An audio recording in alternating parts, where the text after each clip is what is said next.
नमस्ते सदावत्सले मातृभूमे। विषय जिस पर आज हम लोग बात करने वाले हैं वो भारतीय जनता पार्टी के राष्ट्रीय अध्यक्ष के चुनाव को लेकर है। भारतीय जनता पार्टी के राष्ट्रीय अध्यक्ष के विषय में तमाम तरह की बातें की जा रही हैं।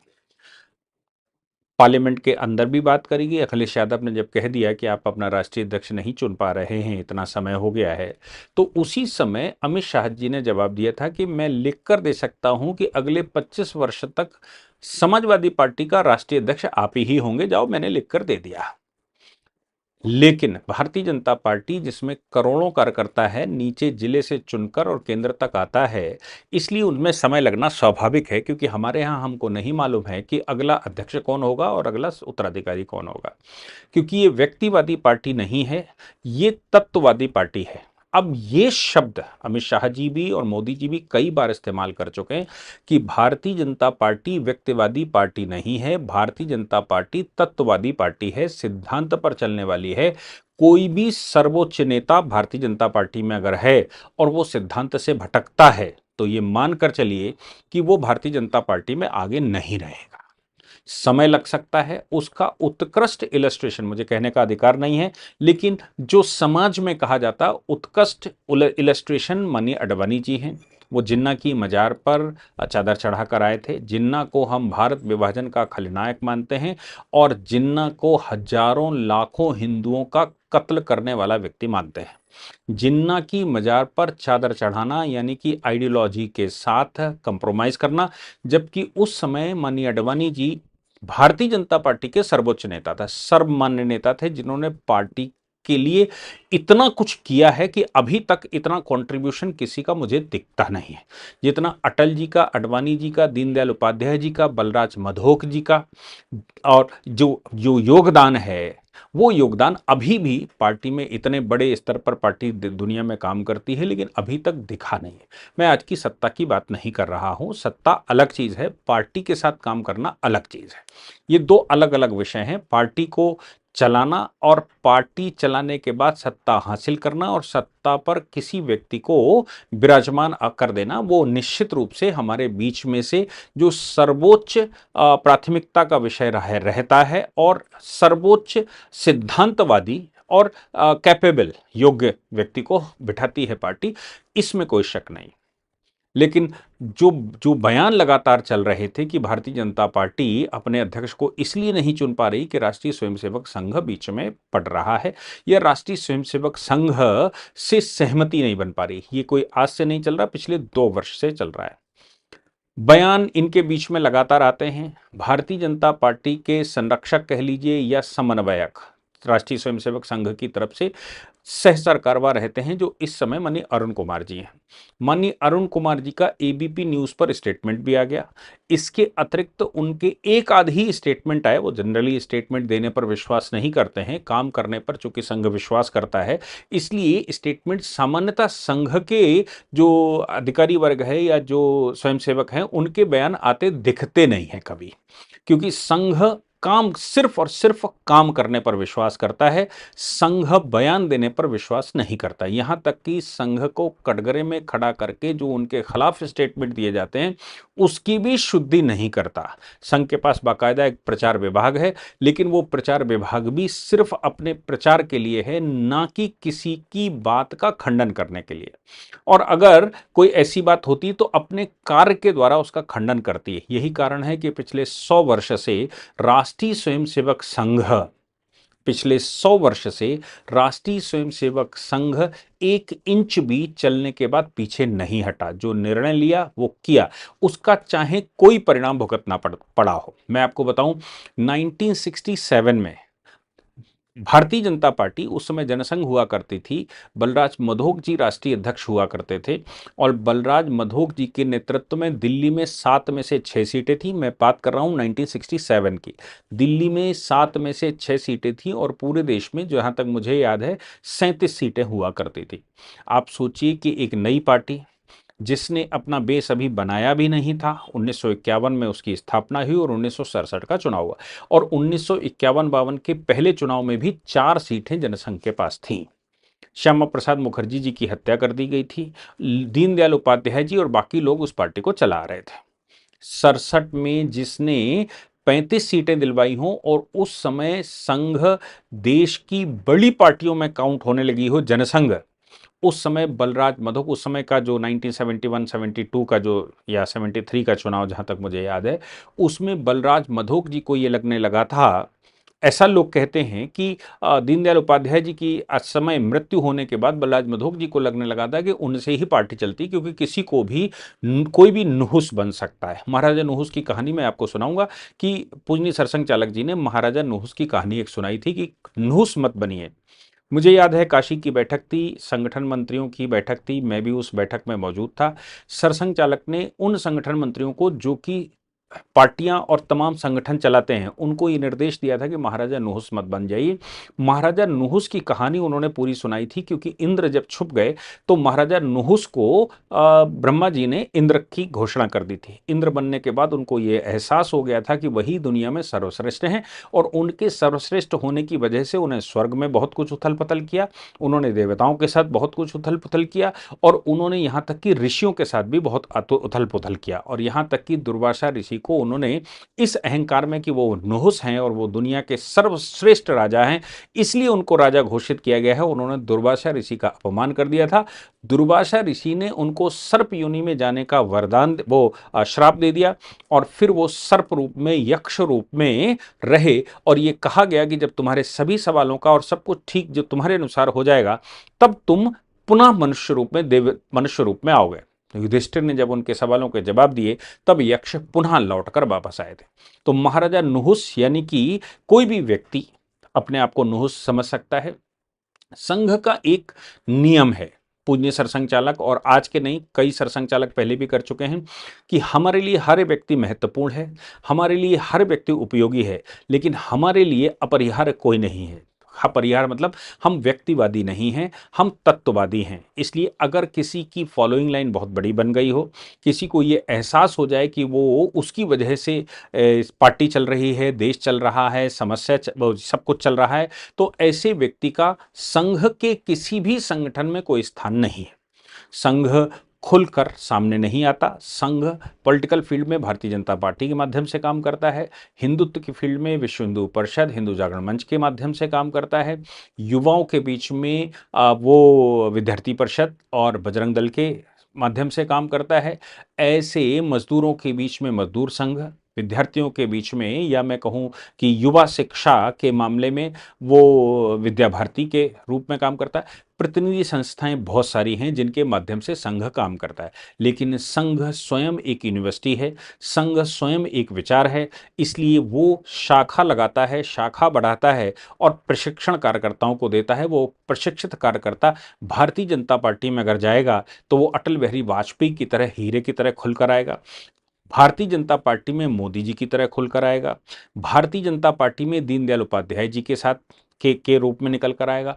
कुल मिलाकर वो हीरा जिसको संघ ने तराशा, वो जब भारतीय जनता पार्टी राजनीतिक फील्ड में जाएगा तो वो संसार में उत्कृष्ट कहलाएगा। वही हीरा अगर विश्व हिंदू परिषद में जाएगा तो वो अशोक जी सिंघल, माननीय अशोक सिंघल के रूप में निकल कर आएगा, जो राम मंदिर आंदोलन के प्रबोध के प्रणेता थे। और अगर मजदूर संघ में निकल कर आएगा तो दत्तोपंत ठेंगड़ी जी के रूप में निकल कर आएगा। कुल मिलाकर राष्ट्रीय स्वयंसेवक संघ के तैयार किए हुए कार्यकर्ता जिस फील्ड में जाएंगे वहां जाकर अपना उत्कृष्ट सलूशन देंगे या उत्कृष्ट अपनी परफॉर्मेंस देंगे। ये संघ है। इसलिए संघ बोलता नहीं है, संघ सामने नहीं आता, संघ कोई ऐसा विचार नहीं रखता, ये विचार नहीं रखता कि वो अपनी पब्लिसिटी करेगा या वो श्रेय लेगा। संघ को श्रेय लेने का कोई शौक नहीं है। ये तय कर गए थे पूजनी डॉक्टर साहब जिस समय संघ की स्थापना हुई थी, और डॉक्टर साहब ने यह भी कहा था कि मेरी मृत्यु के बाद मेरी कोई समाधि ना बनाई जाए। पर पूज्य गुरु जी जो उनके इस बात के सरसंघचालक हुए, उन्होंने कहा कि डॉक्टर साहब की जीवनी पढ़ने से मुझे प्रेरणा मिलती है, इसलिए इस डॉक्टर साहब की प्रेरणा से ही संघ चलेगा। भले ही व्यक्तिवादी ना हो, लेकिन प्रेरणा उनसे ही मिली, इसलिए उनकी समाधि बनाई गई। उनके अलावा किसी की समाधि नहीं बनाएगी। पूज्य गुरु जी के लिए भी बाला साहब ने केवल एक ज्योति रूप बनाया था, समाधि नहीं बनाई गई। ये संघ की अपनी पद्धति है, और तत्व पर संघ विश्वास करता है, भगवा ध्वज को ध्वज मानता है और आगे बढ़ता है। अब हम आ जाते हैं कि जो कन्फ्लिक्ट बताने की कोशिश की जा रही है कि संघ की वजह से बीजेपी का अध्यक्ष नहीं चुना जा रहा था, चुन पा रहे हैं। तो लगातार अभी राम माधव जी का स्टेटमेंट हमने सुना होगा, अभी हमने माननीय अरुण जी का स्टेटमेंट सुना होगा, या संघ के पिछले 100 वर्ष के, और मैं कहूं कि अगर पार्टी बनने के बाद पिछले 80 वर्ष से, चाहे वो जनसंघ हो, चाहे वो जनता दल जनता पार्टी हो, चाहे वो भारतीय जनता पार्टी हो, पिछले 80 वर्ष से जब से पॉलिटिकल फील्ड में संघ के कार्यकर्ताओं ने काम करना शुरू किया, एक भी स्टेटमेंट ऐसा नहीं सुनेंगे किसी भी सरसंघ चालक, सरकारवा या किसी भी दायित्ववान कार्यकर्ता का, जो ये कहता हो कि हम सरकार चलाते हैं या सरकार बदलते हैं या सरकार में हम इंटरवीन करते हैं।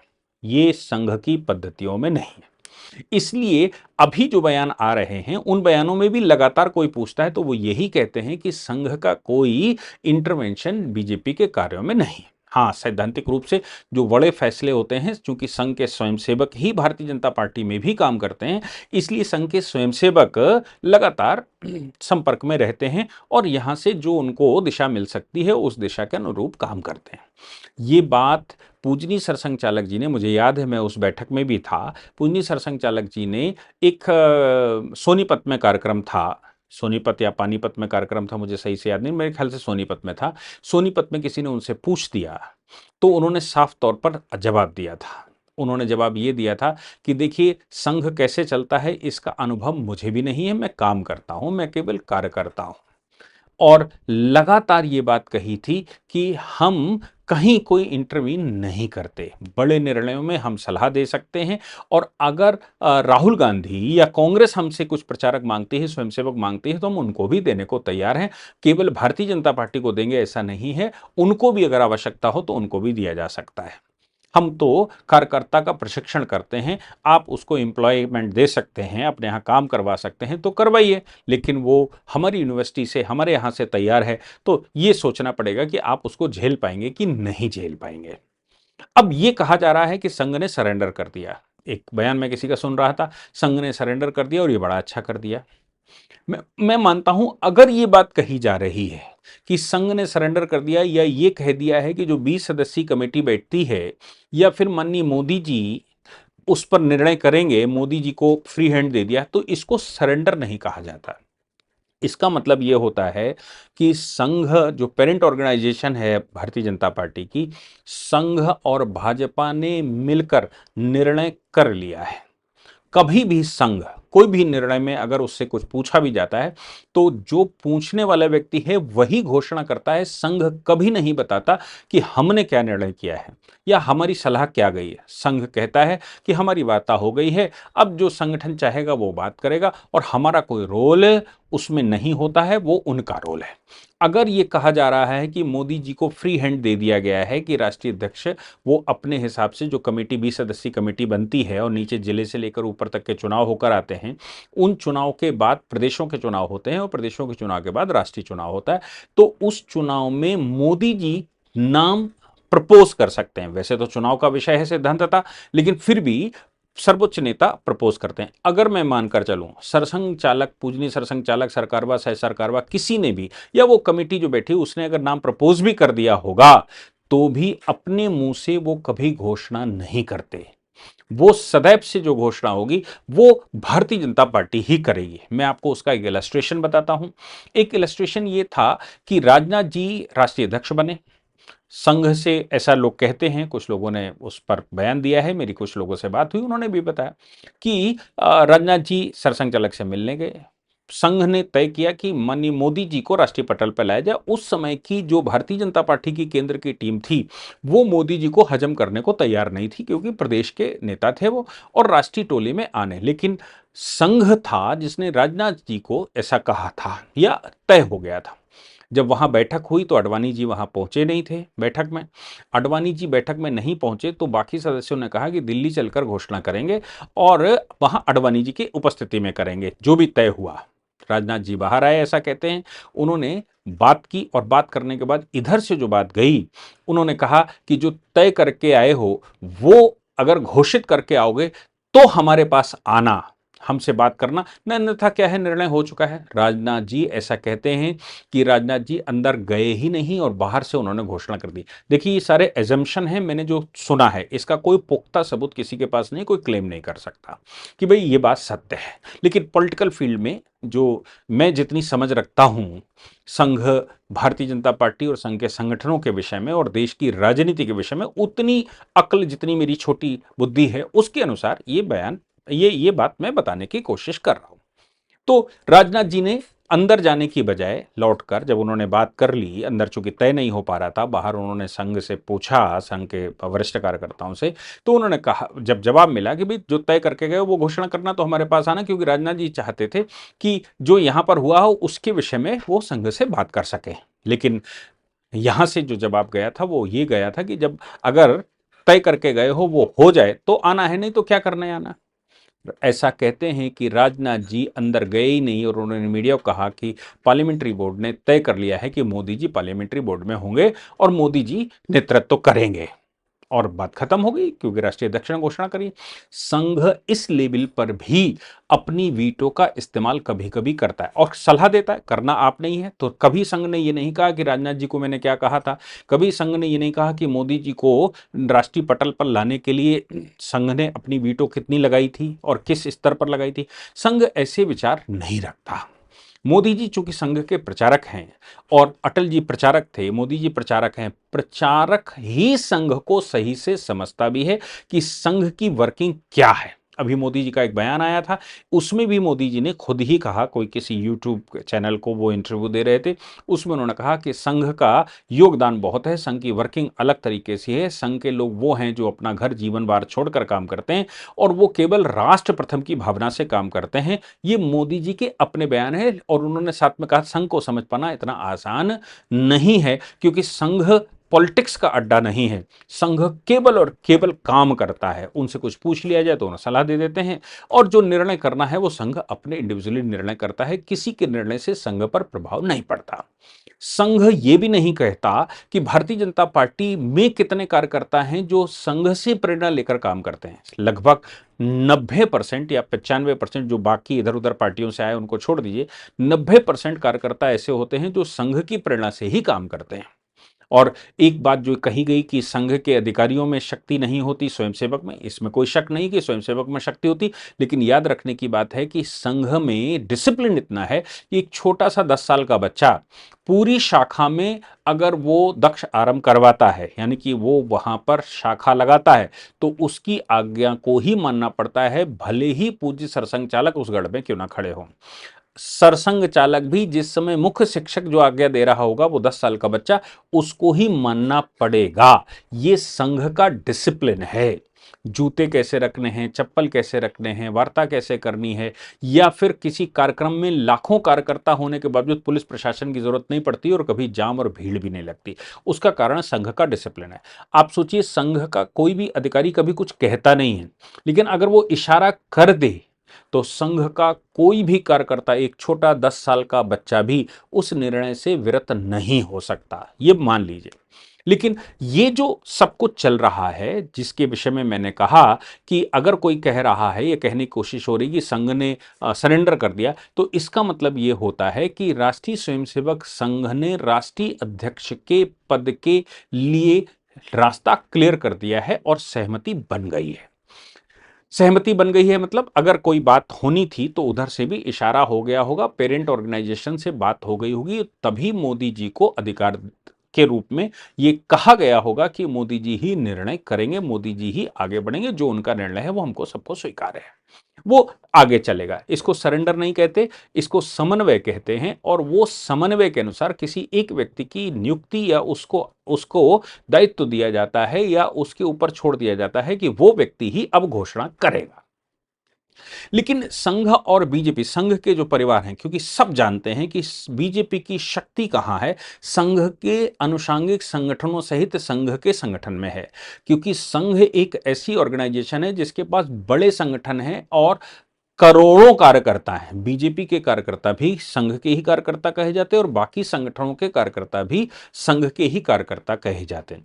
करोड़ों कार्यकर्ता ऐसे हैं जो संघ के इशारे पर काम करते हैं। संघ कुछ कहता नहीं है, दबाव नहीं बनाता, किसी को कोई निर्णय नहीं सुनाता, लेकिन फिर भी संघ के इशारे पर काम करते हैं। मेरा मानना बिल्कुल साफ है कि ये लोग जो ये कहने की कोशिश कर रहे हैं कि संघ ने सरेंडर कर दिया और बीजेपी के सामने सरेंडर कर दिया और वो मुख्यमंत्री थे इसलिए सरेंडर कर दिया गया, वो प्रधानमंत्री, उनके पास शक्ति है, जनता उनको मान रही है, जनता उनको फॉलो कर रही है, इसलिए ऐसा कर दिया। मुझे लगता है या तो उनको संघ नहीं मालूम, या उनको मोदी जी के विषय में जानकारी नहीं है, या फिर उनको संघ और संघ के स्ट्रक्चर की जानकारी नहीं है। जिसको संघ के स्ट्रक्चर की जानकारी नहीं होगी वो इस प्रकार की बातें करेगा, लेकिन जिसको स्ट्रक्चर की जानकारी होगी उसको मालूम है कि इस प्रकार की बातें नहीं करनी है, ये इररिलेवेंट होती हैं। दूसरी बात यह भी है कि यह संभव है कि उन लोगों को जो इस तरह के स्टेटमेंट पत्रकार बंधु या बाकी दे रहे हैं, उनको कहीं से फंडिंग इस बात की आई होगी कि क्या आप संघ और बीजेपी के बीच में एक दरार पैदा कर सकते हैं, क्या उनके बीच में वैमनस्यता कर सकते हैं कि वो एक दूसरे के खिलाफ स्टेटमेंट दें।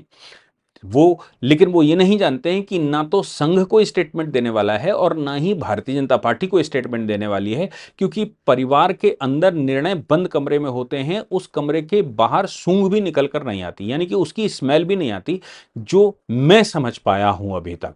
इसलिए वो केवल लड़ाने का प्रयास है, कॉन्फिडेंस कम करने का प्रयास है, उनका प्रयास सफल होने वाला नहीं है, ये मुझे मालूम है।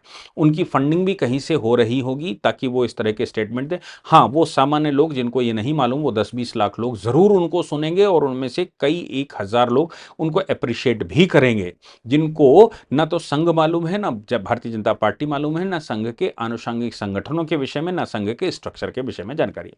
मैं आपको इस बात को स्पष्ट कर दूं कि जो संगठन मंत्री रहते हैं, संगठन मंत्री से मतलब हमारा यह है कि महासचिव संगठन भारतीय जनता पार्टी में ए से लेके जेड तक, मैं कहता हूं ए से लेके जेड तक, मतलब जिले तक, वो सारे राष्ट्रीय स्वयंसेवक संघ के द्वारा भेजे गए लोग ही होते हैं।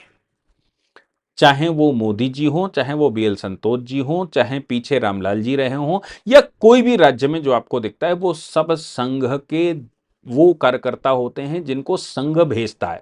यानी कि पार्टी की पूरी कमान जो अंदर से है वो संघ के स्वयंसेवकों के हाथ में होती है।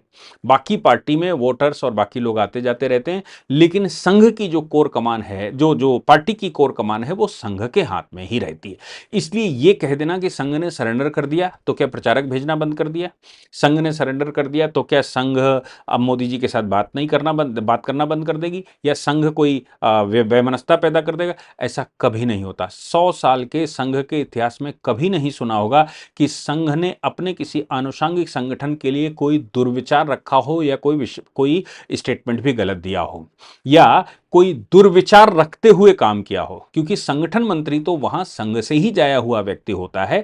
अब जब संगठन मंत्री संघ का व्यक्ति है, प्रधानमंत्री भी संघ का ही प्रचारक है, तो कन्फ्लिक्ट कैसे हो सकता है, यह विचार है। लेकिन वो कन्फ्लिक्ट पैदा करने के लिए कि किसी तरह से कोई स्टेटमेंट आ जाए और आपस में आमने सामने खड़े हो जाएं, इसलिए इस प्रकार के प्रयास कुछ यूट्यूब पर बात करने वाले पत्रकार, कुछ ऐसे पत्रकार जिनको संघ मालूम है, स्ट्रक्चर बहुत अच्छा है, फिर भी संभव है कि उनकी कहीं से फंडिंग हो रही हो, विरोधियों से फंडिंग हो रही हो, सिर्फ इस बात के लिए कि बयान देते रहो, जनता के बीच में जो भाजपा के कार्यकर्ता हैं वो कुछ स्टेटमेंट दें और उधर संघ के कार्यकर्ता हैं वो कुछ स्टेटमेंट दें, तो आपस में कुछ वैमनस्यता बढ़े। ऐसा उनका प्रयास 100 वर्ष का इतिहास संघ का देखना चाहिए, तो पता लगेगा कि ऐसा कोई भी प्रयास आज तक तो विफल हुआ है। इसलिए संघ, राष्ट्रीय स्वयंसेवक संघ का कोई धड़ा निकलकर आज तक बना नहीं। कांग्रेस टूटी, सारी पार्टियां कांग्रेस से टूटकर ही बनी, लेकिन संघ का कोई उपसंघ या कोई दूसरा वो नहीं बना। एक बात और ध्यान रखनी चाहिए कि भारतीय जनता पार्टी में भी जिस किसी को भी लगा कि मैं नोहुस हूं, वो चाहे माननीय कल्याण सिंह जी हों, वो चाहे केशुभाई पटेल जी हों, वो चाहे शंकर सिंह वाघेला जी हों, वो चाहे और आज नेता जो वापस पार्टी में आ चुके हैं, कोई भी किसी भी स्तर का नेता हो, अडवाणी जी सहित, जिसको भी लगा कि वो नुहुस है, जिसको भी लगा कि वो अब जनता के बीच में उसकी पकड़ है, उन सबको परिणाम भुगतना पड़ा है। इसलिए ये लगना भी कि मैं हूं, ये संघ का कोई स्वयंसेवक तो सोच नहीं सकता, क्योंकि संघ का कोई स्वयंसेवक व्यक्तिवादी हो ही नहीं सकता। संघ के पृष्ठभूमि से आया कोई भी प्रचारक, भले ही वो प्रधानमंत्री क्यों ना बन जाएं, वो ये सोच ही नहीं सकते कि व्यक्तिवादी भी कुछ हो सकता है या व्यक्ति ही कॉन्सेंट्रेट कर सकता है। वो सब जानते हैं कि तत्व ही यहां इंपॉर्टेंट है, और अगर तत्व का पालन नहीं करेंगे, यानी कि सिद्धांत का पालन नहीं करेंगे, तो आप कितने ही पॉपुलर क्यों ना हो, आपका जाना परमात्मा की तरफ से स्वाभाविक और तय माना जाना चाहिए। मैं समझता हूं कि मैंने पूरी बात, जो मैं जितना संघ को और भारतीय जनता पार्टी और बाकी संगठनों को जानता हूं, उतना बयान देने, उतनी बात बताने की कोशिश की है। और ये बात कि संघ ने सरेंडर कर दिया, इसको बजाय ये कहना चाहिए कि संघ से क्लैरिटी आ गई होगी, किसी नाम पर सहमति हो गई है, और सहमति हो जाने की वजह से ये बयान आया होगा। इसलिए मैं समझता हूं कि रास्ता साफ है। अब बहुत जल्दी ही कोई ना कोई राष्ट्रीय अध्यक्ष का नाम आप सुनने को देखेंगे। जय हिंद, जय भारत, वंदे मातरम। इस पूरी ऑर्गेनाइजेशन को चलाने के लिए आप नीचे डिस्क्रिप्शन से हमारे ऐप को डाउनलोड कर सकते हैं, जिससे कि लॉ स्टूडेंट्स को, लॉयर्स को और आम आदमी जो लॉ जानना चाहता है वो पेड क्लासेस का लाभ ले सकता है।